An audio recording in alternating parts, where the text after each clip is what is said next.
আসসালামু আলাইকুম। এভাবে পিঠা তৈরি করলে ভেঙে যাবে না, শক্ত হবে না এবং একসাথে অনেকগুলো পিঠা তৈরি করে নেওয়া যাবে। অনেকের কাছে সবচেয়ে বড় চ্যালেঞ্জ বাজারে কেনা শুকনা চাউলের গুঁড়া দিয়ে ভাপা পিঠা তৈরি। তবে আর কোনো চিন্তা নেই।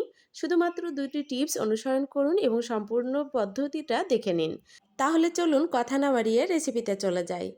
আজ সবকিছুর সঠিক মেজারমেন্টে তৈরি করব ভাপা পিঠা। আমি এখানে বাজার থেকে কেনা শুকনা চাউলের গুঁড়া নিয়ে নিলাম মেজারমেন্ট কাপ দিয়ে মেপে ৩ কাপ পরিমাণ। তার সঙ্গে দিয়ে দিব হাফ চা চামচ লবণ। এখন লবণটা খুব ভালোভাবে মিশিয়ে নিব। মিশিয়ে নেওয়ার পর এখানে দিয়ে দিব পানি। পানিটাও অবশ্যই হালকা কুসুম গরম হতে হবে। এখানে ঠান্ডা পানি কোনোভাবেই ব্যবহার করা যাবে না। আমি মেজারমেন্ট কাপের হাফ কাপ দিয়ে পানি দিয়ে নিলাম হাফ কাপ পরিমাণ। তারপর আমি আবারও হাফ কাপ পানি নিয়ে নিলাম। সেম তাপমাত্রার পানি অল্প করে করে পানি দিব এবং চাউলের গুঁড়ার সঙ্গে খুব ভালোভাবে মিশিয়ে নিব। একবারে সবটুকু পানি দিতে যাবেন না, তাহলে যেখানে পানিটা পড়বে সেই চাউলের গুঁড়াটা পানিটা চুষে নেবে, বাকিটুকু পানি চুষবে না, সেক্ষেত্রেও কিন্তু পিঠা ভেঙে যেতে পারে। খুব ভালোভাবে মিশিয়ে নেওয়ার পর এভাবে একটু মুঠ করে দেখব এবং একটু চাপ দিব। চাপ দেওয়ার সঙ্গে যদি এভাবে ঝুরঝুরে হয়ে পড়ে তাহলে বুঝবেন আরও কিছুটা পানি এখানে লাগবে। তাই আমি এখানে আরও ২ টেবিল চামচ পরিমাণ পানি দিয়ে নিলাম। পানিটা দিয়ে আবার খুব ভালোভাবে মিশিয়ে নিব। অর্থাৎ আমার ৩ কাপ চাউলের গুঁড়ার জন্য পানি এখানে লাগলো মেজারমেন্ট কাপের ১ কাপ এবং ২ টেবিল চামচ পরিমাণ। যেহেতু আমি হাফ কাপ দিয়ে নিয়েছি তাই ১ কাপ পরিমাণ। খুব ভালোভাবে পানিটা মিশিয়ে নেওয়ার পর আবারও মুঠ করে দেখব। দেখুন এখন চাপ দেওয়ার পরে কিন্তু আর ঝুরঝুরে হয়ে পড়ছে না, একটু দলা হয়েই পড়ছে। দেখে নিশ্চয়ই বুঝতে পারছেন। তার মানে আমাদের চাউলের গুঁড়াটা এখন পারফেক্টলি রেডি। এখন ঢাকনা দিয়ে ঢেকে রেখে দিব ৫ মিনিটের জন্য। এর থেকে বেশি সময় রাখা যাবে না, তাহলে চাউলের গুঁড়াটা পানিটা চুষে ঝরঝরে হয়ে যাবে। এখন যে পাত্রে ভাপ দিয়ে নিব সেই পাত্রে পানিটা নিয়ে নিচ্ছি। পানিটা খুব বেশি নেওয়া যাবে না। পানিটা এমনভাবে নিতে হবে উপরে যে ছাকনাটা আপনি ব্যবহার করবেন, ছিদ্রযুক্ত ছাকনা অথবা পেলেট, সেখানে যেন কোনোভাবেই পানিটা ফুটে আসার পর স্পর্শ না হয়। পানি যদি ছাকনার সাথে স্পর্শ হয় সেক্ষেত্রে পিঠার নিচের অংশটা, অর্থাৎ ছাঁকনির সাথে যেটা লেগে থাকবে সেই অংশটা শক্ত হয়ে যাবে এবং ভেজা ভেজা হবে, তখন পিঠা ভালো হবে না। ৫ মিনিট পর চাউলের গুঁড়াটা নিয়ে এখন চেলে নিব। চেলে নেওয়ার ক্ষেত্রে আপনার ভাপা পিঠাটা নির্ভর করবে যে মোটা দানার হবে নাকি চিকন দানার হবে। যদি আপনি এমন ছোট ছিদ্রযুক্ত ছাঁকনি ব্যবহার করেন তাহলে পিঠাটা হবে চিকন দানার, আর যদি বড় ছিদ্রযুক্ত ছাঁকনি ব্যবহার করেন সেক্ষেত্রে হবে মোটা দানার। আমি বড়ও ব্যবহার করলাম না এবং ছোটটাও ব্যবহার করলাম না, আমি এই ছাঁকনিটা ব্যবহার করে চেলে নিব। আমার চেলে নেওয়া হয়ে গেছে। দেখুন বেশি মোটাও হয়নি আবার চিকনও হয়নি। যদি আপনার এই ছাঁকনিটা ব্যবহার করেন তাহলে একদম পারফেক্ট হবে। এখন ভাপা পিঠা তৈরির জন্য পরের ধাপে চলে যাব।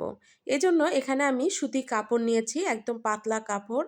এখানে পাতলা কাপড়টাই নিতে হবে, তাহলে পিঠাগুলো খুব তাড়াতাড়ি হয়ে যাবে।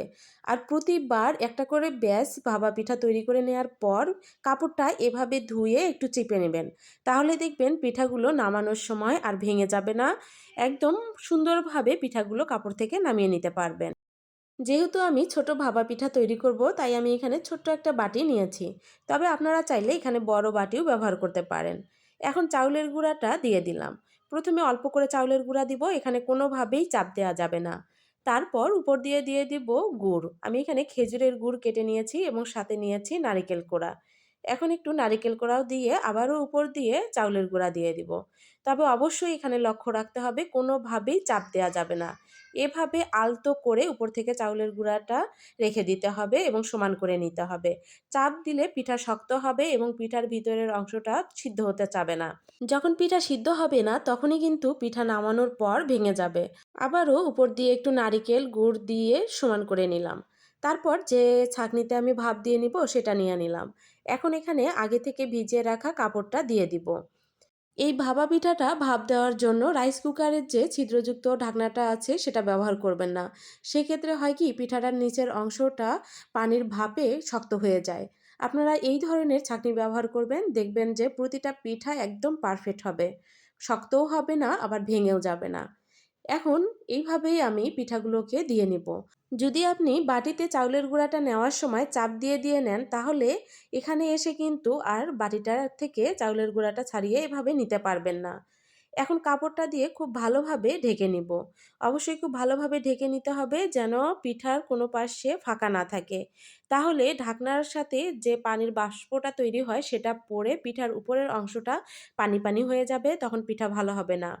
এদিকে পানিটাও ফুটে এসেছে। একদম ফুটন্ত পানির উপর পিঠাটা বসিয়ে দিব। পানিটা অবশ্যই ফুটন্ত হতে হবে। এ কাজ করতে যাবেন না যে আপনি বাটিটা বসিয়ে দেওয়ার পর চুলা জ্বালিয়ে তারপর পানিটা ফুটে গেল। তখনও কিন্তু পিঠা শক্ত হয়ে যাবে। এখন ঢাকনা দিয়ে ঢেকে রেখে দিব ১ মিনিটের জন্য। ১ মিনিট থেকে ১.৫ মিনিট সময় লাগবে, এর বেশি সময় লাগবে না। ১.৫ মিনিটের বেশি সময় যদি আপনি রাখেন তাহলে কিন্তু পিঠা শক্ত হয়ে যাবে। আমি ১ মিনিট ১৫ সেকেন্ড পর এসে ঢাকনাটা খুলে এভাবে হাত দিয়ে একটু চেক করে দেখব। যদি হাত দিয়ে এভাবে চাপ দিয়ে দেখেন যে সামান্য পরিমাণে শক্ত শক্ত লাগছে এবং কালারটাও চেঞ্জ হয়ে গেছে, তাহলে বুঝবেন হয়ে গেছে। চুলার আগুনটা কিন্তু আমি শুরু থেকে শেষ পর্যন্ত মাঝারি আঁচে রেখেছিলাম। মাঝারি আঁচেই পিঠাগুলোকে ভাপ দিয়ে নিতে হবে। এখন গরম থাকা অবস্থাতেই পিঠাগুলোকে ছাড়িয়ে নিব। এখানে কখনোই পিঠাগুলো ঠান্ডা করে নেওয়ার পর ছাড়িয়ে নিতে যাবেন না। সেক্ষেত্রে হয় কি, কাপড়ের সাথে পিঠাটা লেগে যায়, তখন ছাড়াতে গেলে পিঠাটা ভেঙে যেতে পারে। তাই গরম থাকা অবস্থাতেই আলতো হাতে পিঠাগুলোকে নামিয়ে নেবেন। তাহলে দেখবেন প্রতিটা পিঠা খুব সুন্দরভাবে নামিয়ে নিতে পারছেন। আমি এভাবেই সবগুলো পিঠা ভাপ দিয়ে নিয়েছি। দেখুন কতটা লোভনীয় হয়েছে পিঠাগুলো। একটি পিঠাও ভেঙে যায়নি, মাশাআল্লাহ প্রতিটা পিঠা একদম পারফেক্ট হয়েছে। আজকের সঠিক মেজারমেন্ট এবং টিপসগুলো যদি আপনি অনুসরণ করেন তবে আপনার পিঠাটাও এমন পারফেক্ট হবে ইনশাআল্লাহ। আমার বিশ্বাস আজকের রেসিপি আপনাদের কাছে ভালো লেগেছে। যদি রেসিপি ভালো লাগে তবে লাইক দিবেন, কমেন্ট করবেন, চ্যানেলটাকে সাবস্ক্রাইব করে পাশে থাকবেন। আল্লাহ হাফেজ।